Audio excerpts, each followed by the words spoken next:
Good morning students, welcome to our YouTube channel Dronacharya academy. और मैं अनुज Yadav sir आज आप लोगों के साथ एक बेहतरीन टॉपिक को लेकर आया हूं। और इस टॉपिक का नाम है बच्चों नॉन फाइनाइट वर्ब, जैसा कि आपको बोर्ड स्क्रीन पे दिख रहा है। तो नॉन फाइनाइट वर्ब कहाँ से आया है, इसको मैं क्यों पढ़ाना चाहता हूँ, ये भी बहुत ही जानने वाली चीज़ है।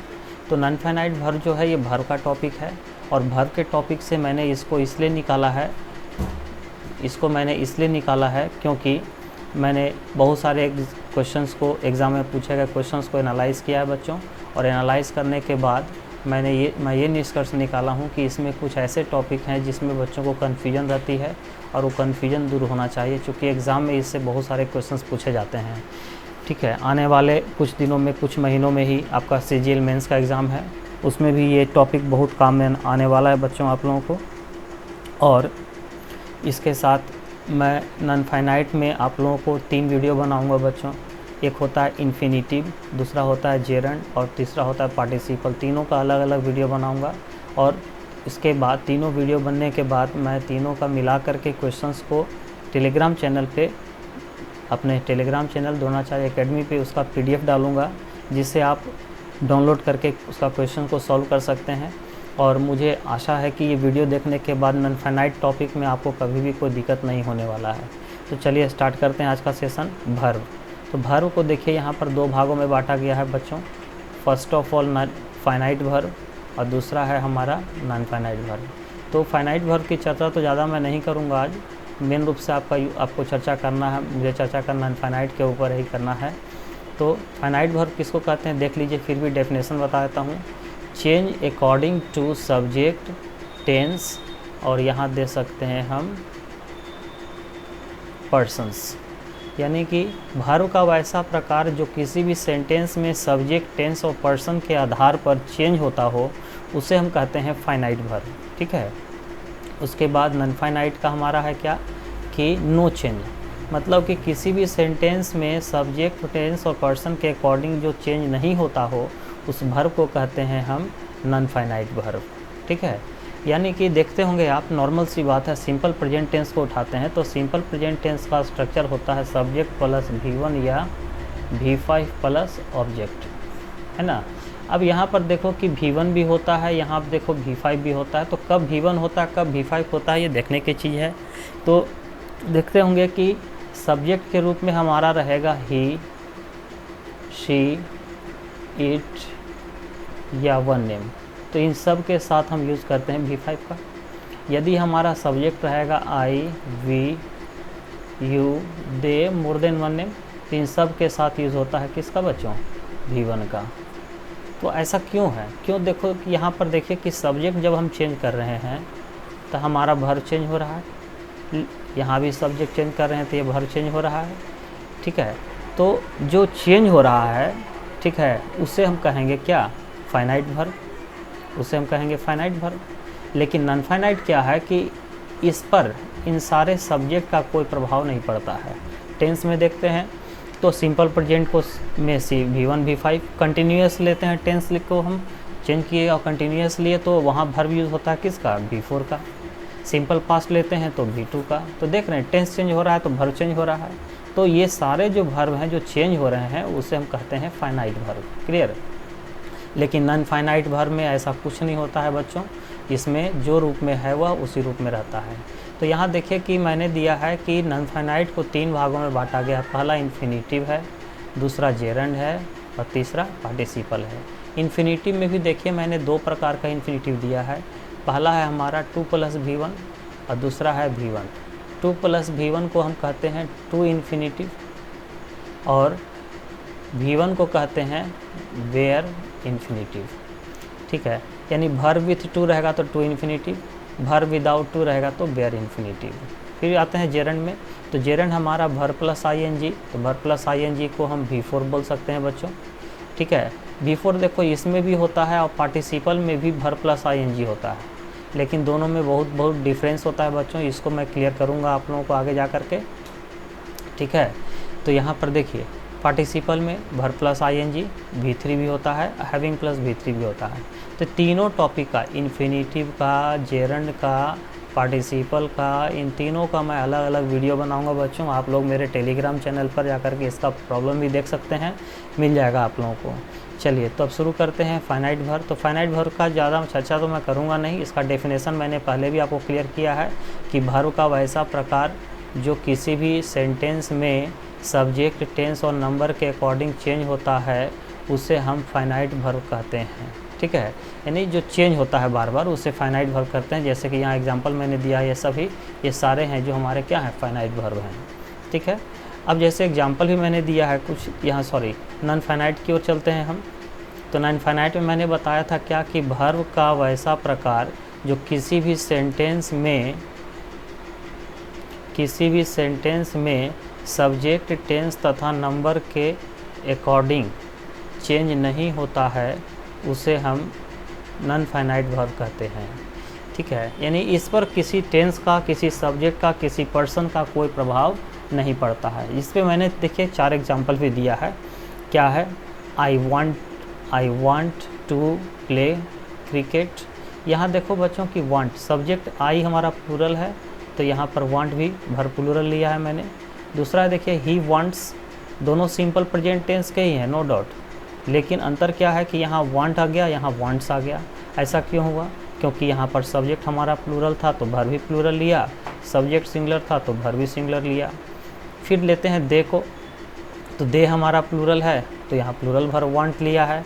फिर लेते हैं नेक्स्ट आते हैं ही को, ही यहाँ पर पास्ट इंडिफिनिट टेंस का यूज़ किए हैं तो ही वांटेड कर दिए हैं। यानी सब्जेक्ट, टेंस या पर्सन या सब्जेक्ट चेंज हो रहा है तो हमारा वर्ब चेंज हो रहा है। तो यहाँ पर देखिए पहला में I want to play cricket, ये भी हमारा सही है। He wants to play cricket, ये भी सही है। उसके बाद they want to play cricket, ये भी सही है। और उसके बाद he wanted to play cricket, ये भी सही है। लेकिन यहाँ देखना क्या है कि यहाँ पर देखो ये जो टू प्ले आया है, ये सभी जो आया है ये हमारा क्या है, हर टेंस में हर पर्सन के साथ सेम फॉर्म में है, इसमें कोई चेंजिंग हम नहीं कर रहे हैं। तो चेंजिंग नहीं कर रहे हैं तो जो सब्जेक्ट और पर्सन या सब्जेक्ट के अकॉर्डिंग चेंज नहीं होता है, टेंस के अकॉर्डिंग चेंज नहीं होता है, तो उन्हें हम कहते हैं क्या, नॉन फाइनाइट वर्ब। तो ये सारे हमारे क्या हो गए,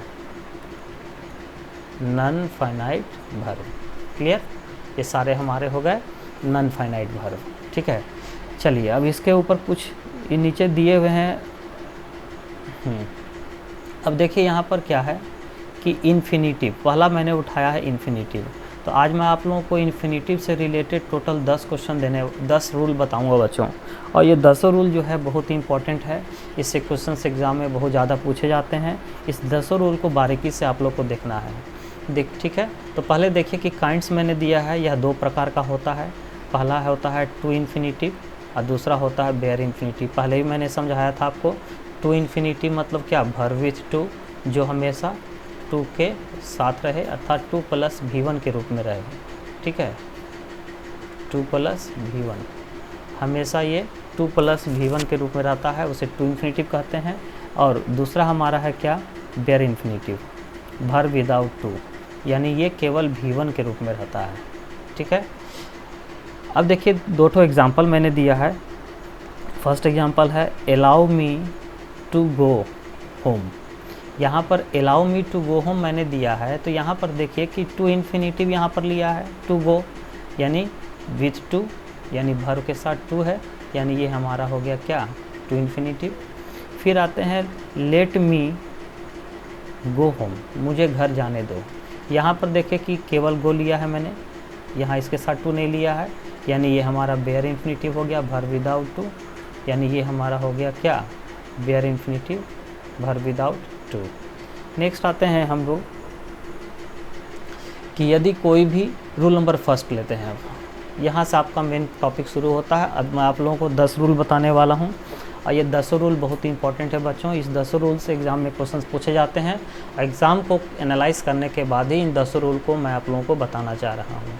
तो रूल नंबर फर्स्ट हम लेते हैं, यदि कोई, ऐसे इसको देखो समझ लो क्या है कि सेंटेंस में यदि एडजेक्टिव या एडवर्ब आया हो और इसके बाद एनफ हो, ठीक है, तो इस एनफ के बाद हमेशा टू इन्फिनिटिव का यूज़ होता है, यानी इन्फिनिटिव विथ टू का यूज़ होता है। ठीक है, यानी प्रॉब्लम एग्ज़ाम में लेकिन आप लोग को कैसे देगा ये देखना है प्रॉब्लम एग्ज़ाम में जब भी देगा तो टू इन्फिनिटिव लगा के नहीं देगा, यहाँ पर या तो बेयर इन्फिनिटिव V1 कर देगा या तो जेरंड V4 कर देगा, जो कि दोनों क्या है, गलत है। ठीक है, यानी कि सेंटेंस में यदि एडजेक्टिव या एडवर्ब लगा हो और इसके बाद एनफ हो तो एनफ के बाद हमेशा टू इन्फिनिटिव ही आता है, कभी भी बेयर इन्फिनिटिव या जेरंड नहीं आता है। वही चीज़ मैंने लिखा यहाँ पर, यदि कोई भी एडजेक्टिव या एडवर्ब हो, ठीक है, इसके बाद एनफ भी लगा हो तो एनफ के बाद हमेशा टू इन्फिनिटिव का यूज़ होता है ना। वही चीज़ लिखा है मैंने। एग्जाम्पल देखते हैं, शी इज़ वाइज एनफ। देखो बच्चों यहाँ वाइज आया और वाइज हमारा क्या है, एडजेक्टिव है। एनफ आया, ये एनफ हमारा दिया हुआ ऑलरेडी स्ट्रक्चर में। अब एनफ के बाद देखो टेकिंग दिया है मैंने, और ये टेकिंग है जो V4 है, जो कि गलत है। यहाँ यूज़ होगा क्या, to take. Clear, right decision. वो राइट डिसीजन लेने के लिए बहुत ही ज़्यादा क्या है, वाइज है, बुद्धिमान है। सेकंड में आते हैं, he is bold enough go alone. यहाँ देखिए बच्चों, बोल्ड लिया है मैंने, जो कि बोल्ड हमारा एडजेक्टिव है। एनफ भी दिया है यहाँ पर, और इसके बाद देखिए गो दिया है। गो तो गलत है, यहाँ होना चाहिए क्या, टू गो। यहाँ होना चाहिए टू गो, यानी टू इन्फिनिटिव, बेयर इन्फिनिटिव यहाँ नहीं होना चाहिए। अब देखो बच्चों, इससे मैं एक रूल और पढ़ाना चाहता हूँ, आप लोग कॉपी में नोट डाउन कीजिएगा। यदि कभी भी आपको सेंटेंस में एनफ दिख जाए और एनफ के साथ यदि कोई एडजेक्टिव या एडवर्ब हो, ठीक है, एडजेक्टिव या एडवर्ब हो, तो हमेशा वह एडजेक्टिव या एडवर्ब एनफ के पहले होता है। लेकिन यदि सेंटेंस में एनफ दिख जाए और इसके साथ यदि कोई नाउन हो तो वह नाउन हमेशा एनफ के बाद होता है। ये ध्यान देना है आप लोग को, ये भी इम्पॉर्टेंट रूल है, इससे क्वेश्चन आता है। इसी में एक बात और देख लीजिएगा कि यदि सेंटेंस में एनफ लगा हो और एनफ के साथ जो एडजेक्टिव आता है वह एडजेक्टिव हमेशा पॉजिटिव डिग्री का होता है, कभी भी कंपैरेटिव या सुपरलेटिव का नहीं होता है। तो ये दो टॉपिक मैंने आपको पढ़ाया यहाँ पर अलग से, कि एनफ के साथ एडजेक्टिव या एडवर्ब हो तो एनफ के पहले आएगा, नाउन हो तो बाद में जाएगा। एनफ के साथ एडजेक्टिव हो तो वह एडजेक्टिव हमेशा पॉजिटिव डिग्री का होता है, कंपैरेटिव या सुपरलेटिव का नहीं होता है। चलिए नेक्स्ट आते हैं रूल नंबर 2 में। तो रूल नंबर 2 हमारा क्या है, जब किसी सेंटेंस में, देखो इसको मैं पहले बता देता हूँ, यदि सेंटेंस में कभी भी नो रहे, लर्न रहे, टीच रहे, ठीक है, और लर्न रहे, नो रहे, लर्न रहे या टीच रहे, तो इसके तुरंत बाद डायरेक्ट कभी भी टू इन्फिनिटिव नहीं आता है बच्चों। बीच में एक WH वर्ड का यूज़ होना बहुत ज़रूरी है। अब WH वर्ड क्या होते हैं, who, which, why, when, how, where, ये सब क्या है, WH वर्ड हैं। मैं क्या बोल रहा हूँ कि यदि सेंटेंस में नो रहे, लर्न रहे, टीच रहे, तो इसके डायरेक्ट बाद कभी भी इन्फिनिटिव विथ टू का यूज़ नहीं होता है। बीच में हमेशा एक WH वर्ड का यूज़ करना ज़रूरी होता है। वही मैंने लिखा है, जब किसी भी सेंटेंस में नो, लर्न, टीच का यूज़ किया गया हो, ठीक है, किया गया हो, तो इनके बाद कभी भी डायरेक्ट इन्फिनिटिव नहीं आता है, अर्थात इन्फिनिटिव के पहले कोई WH वर्ड का यूज़ करना ज़रूरी होता है। ठीक है, उसी चीज़ को मैंने दिया है। चलिए, तो यहाँ पर मैंने क्या बताया कि नो रहे, लर्न रहे, टीच रहे, इसके बाद डायरेक्ट कभी भी इन्फिनिटिव नहीं होता है, बल्कि बीच में एक WH वर्ड होता है। इसका एग्जांपल देखिए, 3 तो मैंने दिया है। पहला एग्जांपल है, do you know to start the game. क्या तुम ये गेम को स्टार्ट करना जानते हो? आप लोग टेंस में पढ़े होंगे कि जिस हिंदी क्रिया के अंत में ना जानता है, नी जानती है, ने जानते हैं लगा रहे, ठीक है, वह ऐसे वाक्यों का अनुवाद सब्जेक्ट प्लस नो या knows plus how to plus V4 से बनता है। अब देखो यहाँ पर डू यू नो के बाद यहाँ हाउ का यूज़ करना ज़रूरी होता है, वैन का यूज़ ज़रूरी नहीं है। वैन भी लगा सकते हो, लेकिन यहाँ ज़्यादा सटीक होगा क्या, हाउ। ठीक है, do you know how to start the game.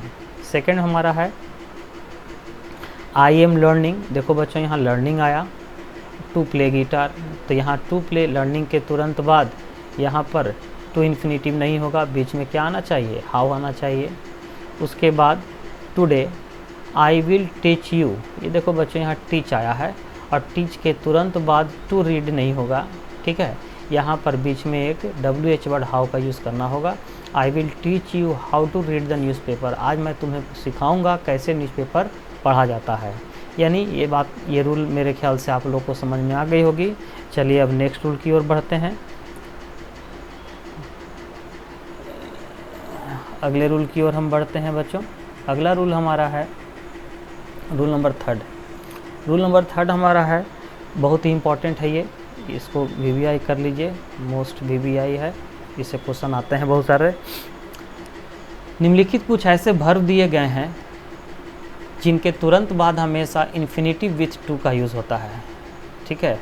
तीसरा में मैंने क्या बता रहा हूँ कि निम्नलिखित कुछ ऐसे वर्ब हैं जिनके बाद इन्फिनिटिव विथ टू का यूज़ किया जाता है। तो कौन कौन से वर्ब हैं, नीचे लिखा हुआ है आप लोगों को, ठीक है। ये देखिए यहाँ पर सारे वर्ब को मैंने लिख दिया है। इन सारे वर्ब को आप नोट डाउन कर लीजिए कॉपी में। इन सारे वर्ब के बाद हम कोई भी वर्ब आए तो वह वर्ब हमेशा टू इन्फिनिटिव ही होता है, बेयर इन्फिनिटिव या जेरंड नहीं होता है। इनके साथ प्रॉब्लम कैसे देगा बच्चों, तो हमेशा इनके साथ या तो बेयर इन्फिनिटिव V1 लगा देगा और या फिर जेरंड V4 लगा देगा। और ध्यान रखना है बच्चों कि इनके बाद कभी भी ना तो V1 का यूज़ होता है ना तो V4 का यूज़ होता है, बल्कि यहाँ पर 2 + V1 का यूज़ होता है। क्लियर। तो कौन कौन से वर्ब हैं देखते हैं। हैप्पी खुश होना, हिंदी बताता हूँ मैं। वांट चाहना, विश चाहना, डिसाइड निर्णय करना, ईगर उत्सुक, ग्लैड खुश, इजी आसान, एग्री सहमत, ट्राई प्रयास करना, रिफ्यूज़ मना करना, इनकार करना, अपीयर प्रतीत होना, प्रिटेंड बहाना करना, अटेम्प्ट प्रयास करना, इंडिवर प्रयास होता है, साहस होता है, हैपेन घटित होना, ऑफर प्रदान करना, प्रस्ताव देना, प्लान योजना, थ्रीटेन धमकाना, प्रॉमिस वादा करना, प्रूफ साबित करना, हेजिटेट हिचकिचाना और प्रोसीड प्रस्तुत करना, कार्रवाई शुरू करना। तो ये सारे वर्ब के बाद हमेशा टू इन्फिनिटिव का यूज़ होता है, ना तो V4 का यूज़ होता है ना ही बेयर इन्फिनिटिव का। नेक्स्ट आते हैं बच्चों, हम एग्ज़ाम्पल इसका देखते हैं।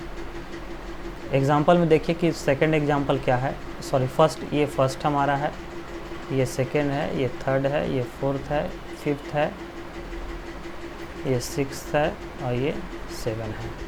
चलिए फर्स्ट में ही एग्रीड प्ले क्रिकेट, वह क्रिकेट खेलने के लिए सहमत हुआ। यहाँ पर देखना क्या है कि एग्री है और एग्री के बाद यहाँ प्ले दिए हैं, और आप लोग मालूम है बच्चों कि प्ले तो हमारा बेयर इन्फिनिटिव है, यानी यहाँ पर क्या मिसिंग है, टू, यानी ये हमारा क्या था, गलत था, ठीक है, ये हमारा गलत था। He agreed to play cricket. Second में I am glad see you, I am glad, glad के बाद यहाँ पर सी दिए हैं डायरेक्ट बेयर इन्फिनिटिव, जो कि गलत है। यहाँ होगा क्या, to see you. I am happy to help you, already यहाँ हैप्पी के बाद टू हेल्प आया है, यानी टू इन्फिनिटिव दिया हुआ है, सेंटेंस सही है। It is easy to crack the exam, यहाँ देखिए बच्चों ईजी के बाद क्या दिए हैं, टू क्रैक, यानी कि 2 + V1, ये भी हमारा सही है। Our class teacher tells us, हमारे क्लास टीचर हमसे बोलते हैं, दैट कि डोंट ट्राई, प्रयास नहीं करो, कोशिश नहीं करो, making a noise in the classroom.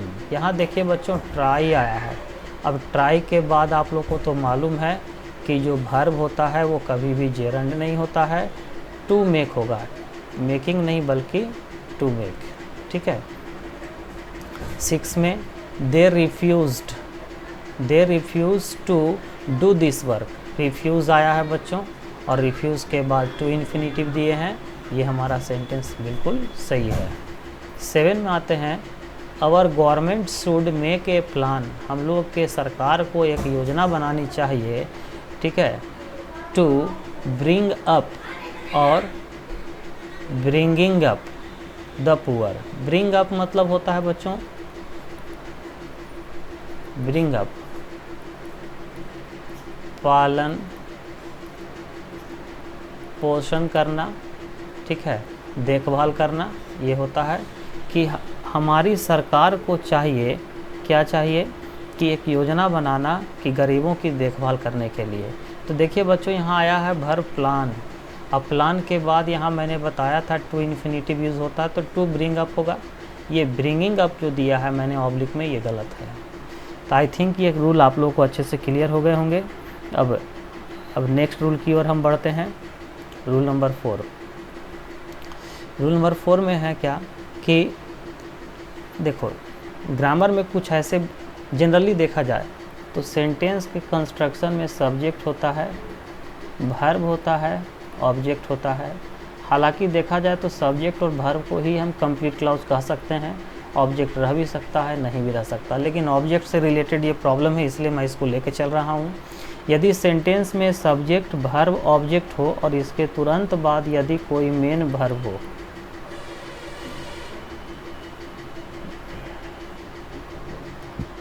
Main verb हो, तो वह मेन वर्ब हमेशा जनरली सामान्य तौर पर बिफोर होता है, ठीक है। लेकिन ग्रामर में कुछ ऐसे वर्ब हैं जिनका यूज़ इस जगह पर हो जाए तो उस स्थिति में ये जो मेन वर्ब है बिफोर नहीं होता है, बल्कि यहाँ पर ये बदल जाता है 2 + V1 में। इसी रूल को मैं यहाँ समझाना चाह रहा हूँ बच्चों। क्या है, निम्नलिखित कुछ ऐसे वर्ब हैं जिनके बाद यदि कोई ऑब्जेक्ट हो तो उस ऑब्जेक्ट के बाद भी इन्फिनिटिव विथ टू का ही यूज़ होता है ना। वही चीज़ बताया मैंने कि इन सारे वर्ब, जितने भी वर्ब मैंने दिए हैं यहाँ पर, इन सारे वर्ब के बाद यदि कोई एक ऑब्जेक्ट हो तो उस ऑब्जेक्ट के बाद वर्ब है जो V4 नहीं होता है बल्कि 2 + V1 होता है, ठीक है, 2 + V1 होता है। ऐसे जनरली समान तौर पर V4 होना चाहिए, लेकिन ये स्पेशल केस है इसका, ठीक है। तो कौन कौन से वर्ब हैं जो देखते हैं यहाँ पर। अलाउ अनुमति देना, एडवाइस सलाह देना, फोर्स कंपेल करना, बाध्य करना, फॉरबिड मना करना, परसुएड फुसलाना, राजी करना, इनवाइट निमंत्रण देना, ऑर्डर आदेश देना, रिक्वेस्ट निवेदन करना, इनकरेज उत्साहित करना, ठीक है, हौसला बढ़ाना। एग्जाम्पल मैंने दिया है, माई फादर एडवाइज्ड मी, मेरे पिताजी ने मुझे सलाह दिया। गेटिंग और टू गेट दोनों मैंने लिया है। Up early in the morning, मेरे पिताजी मुझे सलाह दिए कि सुबह में जल्दी उठा करो। तो देखो बच्चों यहाँ एक वर्ब आया है एडवाइज्ड, इसमें तो है ही एडवाइस, देखो यहाँ पर है। अब यहाँ पर इसके बाद देखिए एक ऑब्जेक्ट आया। अब उस ऑब्जेक्ट के बाद मैंने बताया है कि V4 भी नहीं होता है और बेयर इन्फिनिटी भी नहीं होता है। तो यहाँ पर ये गेटिंग दिया है मैंने, ये गलत है। यहाँ पर यूज़ होगा क्या, टू गेट, यानी ये वाला पार्ट हमारा सही है। सेकंड में आते हैं, डोंट फोर्स मी डूइंग या टू डू दिस वर्क, मुझे इस काम को करने के लिए जोर नहीं दो, बाध्य नहीं करो। देखो बच्चों यहाँ फोर्स आया है, देखो यहाँ भी फोर्स है। अब यहाँ फोर्स के बाद एक ऑब्जेक्ट मी है और मी के बाद ऑब्जेक्ट के बाद वर्ब है जो टू इन्फिनिटिव होना चाहिए, ये V4 नहीं होगा, ये हमारा सही है, to do this work. Clear.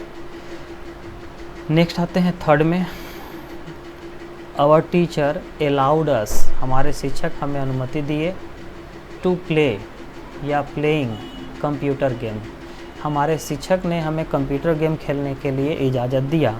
यहाँ देखिए बच्चों आया है अलाउ, ठीक है, देखो यहाँ भी अलाउ है, ठीक है। अब अलाउ के बाद एक ऑब्जेक्ट हमारा है अस, ठीक है, अलाउ के बाद ऑब्जेक्ट अस है और अस के बाद देखिए ऑब्जेक्ट आया तो आगे टू इन्फिनिटिव सही होगा, ये प्लेइंग नहीं होगा, टू प्ले होगा। फोर्थ में आते हैं, द नहीं होता है, दे होता है। दे फॉरबेड मी, फॉरबेड मतलब मना करना होता है, मी ऑब्जेक्ट हमारा है, अब फॉरवर्ड के बाद टू इन्फिनिटिव होगा, टू डू होगा सही, ये डूइंग नहीं होगा। They forward me to do this work, वे लोग मुझे उस काम को करने से मना किए। फॉरबिड का भी टू होता है बच्चों, फॉरबिड, है ना। आई थिंक ये रूल आप लोगों को अच्छे से क्लियर हो गए होंगे। नेक्स्ट आते हैं रूल नंबर 5। चलिए रूल नंबर 5 में क्या है देखना है कि अभी तक मैंने आप लोगों को टू इन्फिनिटिव के बारे में बताया, अब चलिए बेयर इन्फिनिटिव की ओर आते हैं। तो ग्रामर में कुछ ऐसे वर्ब होते हैं कुछ ऐसे शब्द होते हैं जिनके बाद यदि कोई मेन वर्ब आए तो वो बेयर इन्फिनिटिव होता है, यानी कि केवल V1 होता है। लेकिन एग्ज़ाम में प्रॉब्लम जब भी देंगे तो वहाँ पर 2 + V1 लगा के देता है। आप ध्यान रखिएगा कि 99% केस में यहाँ पर 2 + V1 ही लगा के देगा, जो कि गलत रहेगा। 1% में मान के चलते हैं V4 भी लगा देता है, लेकिन ये भी गलत है। यानी यहाँ होता है हमेशा क्या, बेयर इन्फिनिटिव, यानी केवल V1।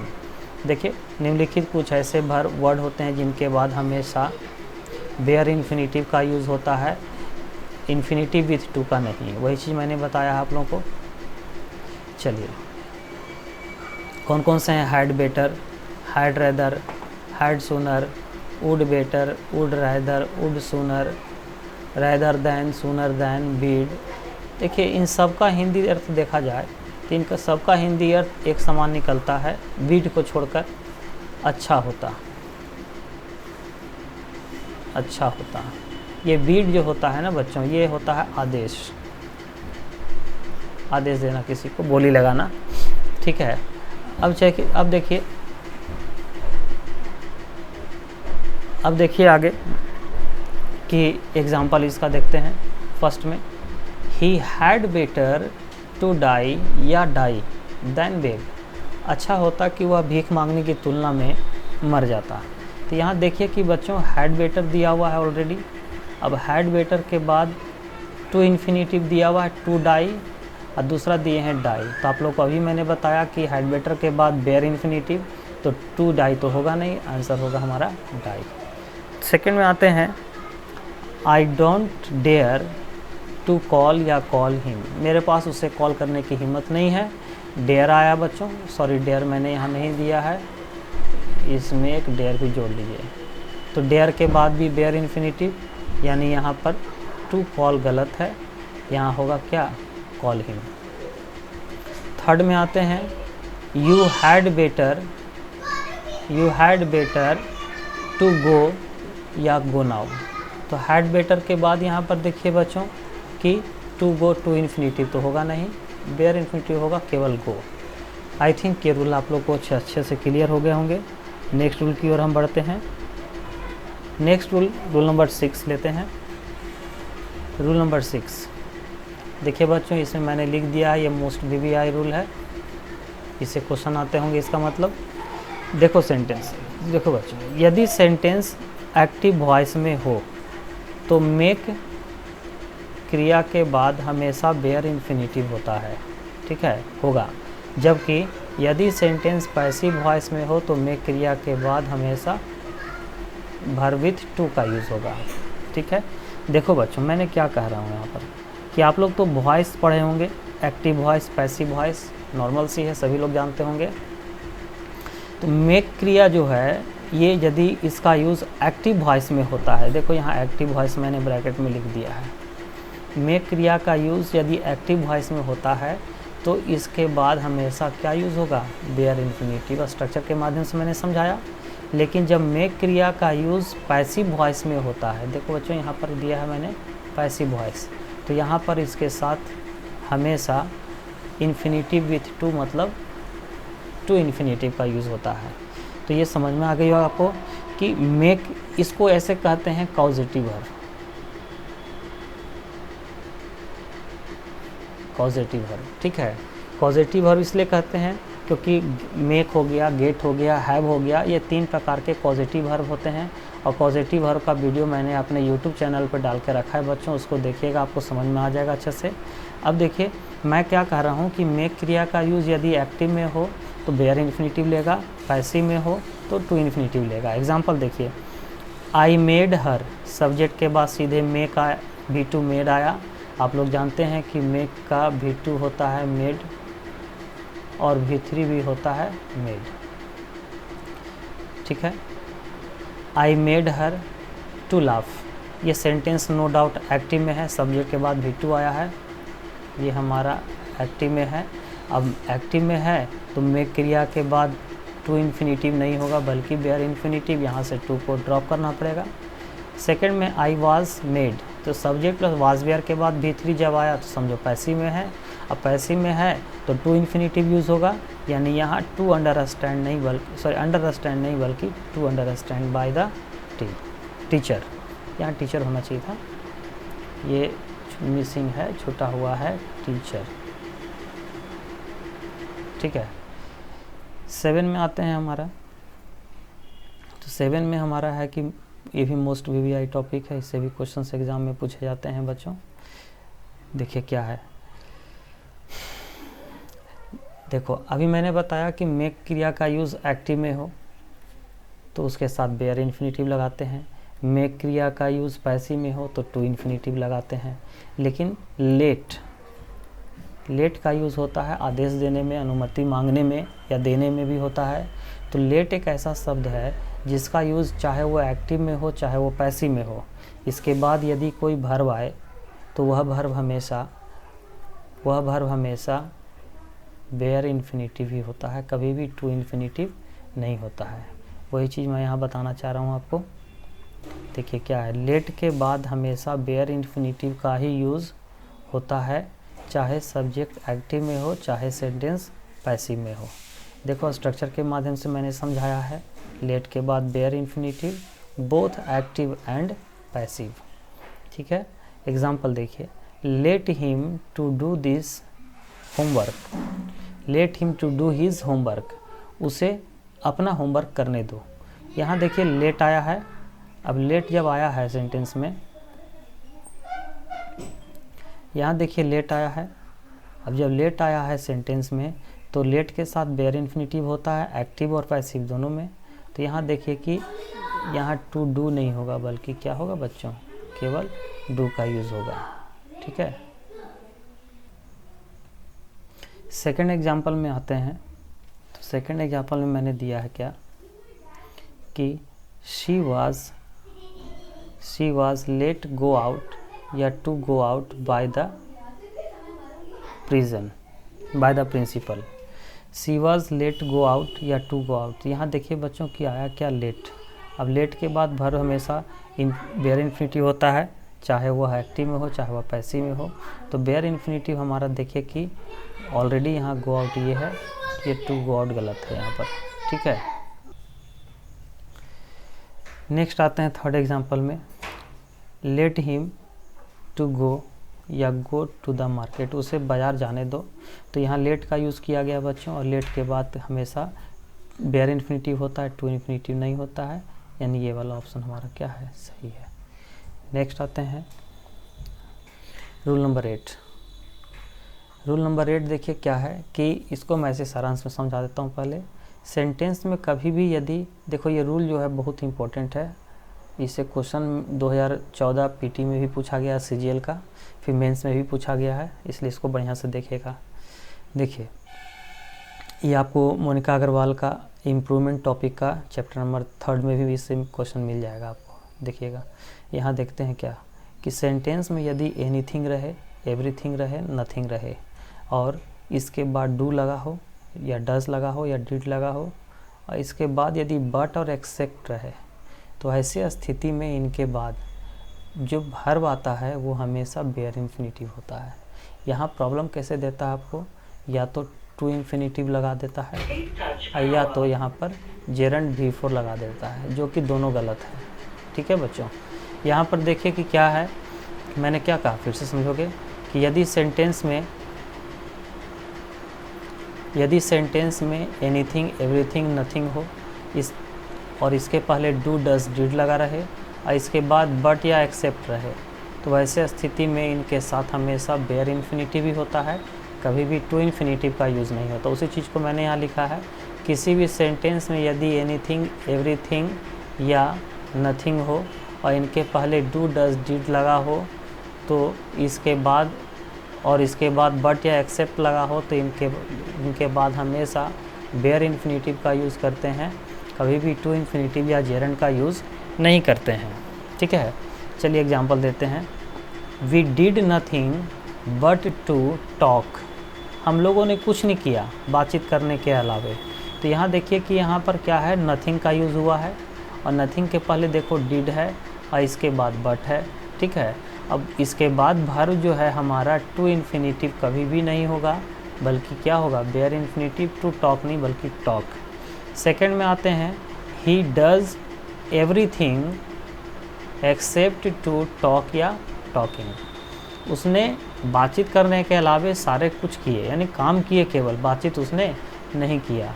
तो यहाँ देखना क्या है कि एवरीथिंग आया है बच्चों, एवरीथिंग के पहले ऑलरेडी डज लगा हुआ है, इसके बाद एक्सेप्ट भी लगा हुआ है, तो इसके बाद वर्ब बेयर इन्फिनेटिव होगा, बेयर इन्फिनेटिव होगा, यहाँ टॉकिंग भी नहीं होगा बच्चों।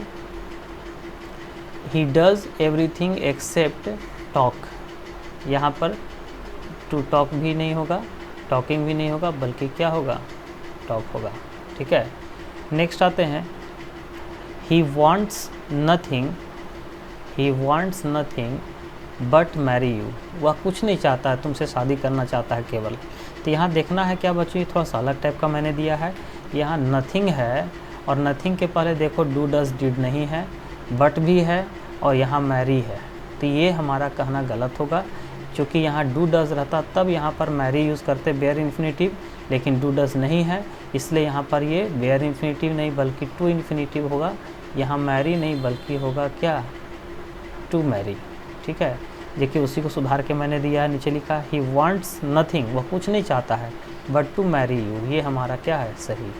इसी चीज़ को मैंने नोट में भी नीचे लिखा है, देखिएगा, यदि ऐसे वाक्यों में डू डज डिड का यूज़ नहीं हो के सीधे कोई मेन वर्ब हो तो बट या एक्सेप्ट के बाद इन्फिनेटिव विथ टू का यूज़ होगा, है ना। ऐसे यदि डू डज डिड रहे तो विदाउट इन्फिनेटिव होगा, यानी विदाउट टू होगा। नेक्स्ट आते हैं रूल नंबर 9, किसी भी मॉडल वर्ब के बाद हमेशा बेयर इन्फिनेटिव का यूज़ किया जाता है। ये तो लगभग बच्चे आप लोग जानते होंगे, इसमें कुछ कमेंट करने की मुझे ज़रूरत नहीं है। Can, could, shall, should, may, might, should, would, ये सारे हमारे क्या हैं, मॉडल ऑक्सिलरी वर्ब हैं।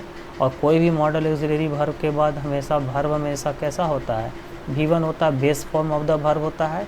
बेस फॉर्म को ही बोला जाता है V1 बच्चों। ठीक है, बेस फॉर्म को ही बोला जाता है क्या, V1, बेस फॉर्म को ही बोला जाता है V1। ठीक है, जैसे एग्जाम्पल देखिए, यू मस्ट के बाद ओबे होगा, टू नहीं होगा, you must obey my rules. He need not to come here, तो नीड नॉट के बाद टू नहीं होगा। He dare not to go alone at midnight, यहाँ भी टू का यूज़ नहीं होगा, है ना। नेक्स्ट आते हैं, लास्ट रूल हमारा है, देखिए बच्चों 10वां रूल। मैंने बताया था आपको 10 रूल बताऊंगा। यदि सेंटेंस की शुरुआत वाई या वाई नॉट का यूज़ किया गया हो शुरुआत में, तो इसके बाद भी बेयर इन्फिनेटिव का यूज़ होता है। देखिए स्ट्रक्चर दे दिया मैंने, वाई या वाई नॉट, इसके बाद बेयर इन्फिनेटिव। जैसे एग्जांपल ही मैंने दिया, why not to see a good doctor, क्यों ना एक अच्छे डॉक्टर से मिलने जाया जाए। तो यहाँ सी का मतलब देखो बच्चों, देखना नहीं, यहाँ पर सी का मतलब होगा क्या, मिलना। तो सी का मतलब लोग सोचते हैं केवल देखना होता है, ऐसा नहीं है। डॉक्टर को आप देखने नहीं जाओगे, उससे मिलने जाओगे, उससे सजेशंस लेने जाओगे। तो किसी से सजेशंस लेने के लिए यदि किसी के पास जाया जाता है तो वहाँ सी का यूज़ नो डाउट कर सकते हैं। तो वाई नॉट के बाद टू इन्फिनेटिव नहीं बल्कि बेयर इन्फिनेटिव, यहाँ से टू को हटाना पड़ेगा। सी ए गुड डॉक्टर, क्यों ना एक अच्छे डॉक्टर से मिला जाए। तो इस प्रकार से आपका इन्फिनेटिव ख़त्म हो गया। और अगला वीडियो मेरा रहेगा जेरंड का। जेरंड के बाद मैं पार्टिसिपल का दूंगा, और पार्टिसिपल ख़त्म जब होगा उसके बाद PDF मैं दूंगा अपने टेलीग्राम चैनल पर, जिसमें बहुत सारे क्वेश्चंस होंगे। उस क्वेश्चंस को देख करके आप इसका प्रॉब्लम बना सकते हैं, जिससे आप लोग को एग्ज़ाम में बहुत मदद मिलेगी। और आई थिंक मेरा ये वीडियो आप लोग को अच्छा लगा हो तो इसको लाइक, शेयर, कमेंट कीजिए, ताकि मुझे कुछ इंकरेजमेंट मिले।